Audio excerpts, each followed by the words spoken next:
Vous ne vous appartenez plus à vous-même. Alléluia. Amen.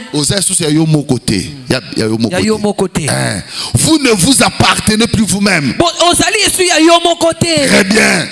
Comment ma propre vie, je ne m'appartiens plus.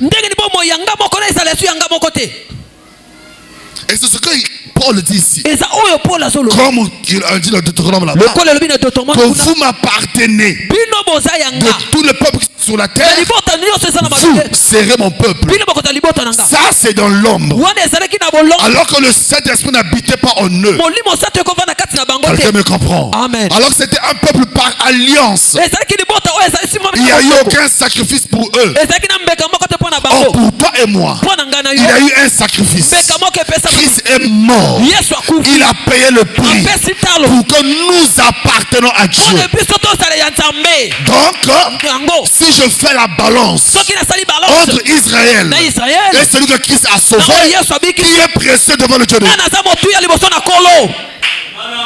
Qui est précieux devant Dieu? Oh, celui qui est par alliance et celui qui est par un sacrifice, par une pensée de rachat de Dieu depuis l'éternité. Entre les deux qui pèsent dans la balance de Dieu, celui que dans Christ son fils est mort,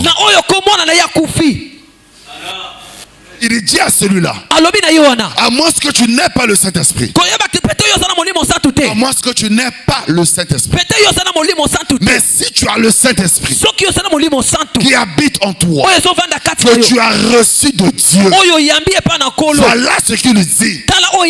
Depuis que tu as reçu le Saint-Esprit qui habite en toi, vous ne vous appartenez plus à vous-même.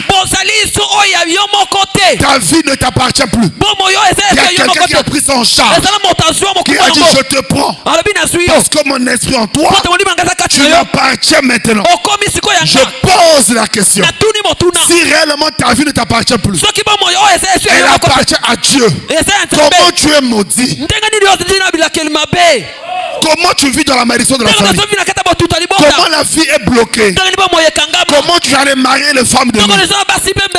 Si réellement tu as le Saint-Esprit, c'est que tu t'appartiens plus et tu appartiens à Dieu.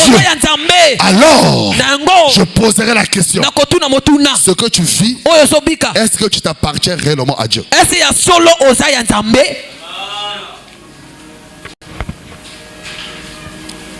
Voilà pourquoi qu'il me soit permis de poser encore la question. Est-ce que tu viens à l'église ou tu appartiens à Dieu? Parce que tu peux venir à l'église sans appartenir à Dieu. Tu peux être membre de l'église sans être membre de Dieu. Et le problème que nous avions, les gens qui viennent à l'église, qu'ils ont mis du temps dans l'église sans avoir reçu le Saint-Esprit, c'est eux qui insultent notre Dieu. Oh non, Dieu ne fait rien. Depuis que je prie, je ne reçois rien, je ne vis rien. Non, tu viens à l'église, tu ne pries même pas. Parce que si tu priais, tu vas prier selon toi. Tu prieras selon le Saint-Esprit. Parce que la Bible dit, nous ne savons pas prier, mais l'Esprit de Dieu qui est en nous. Ah bon?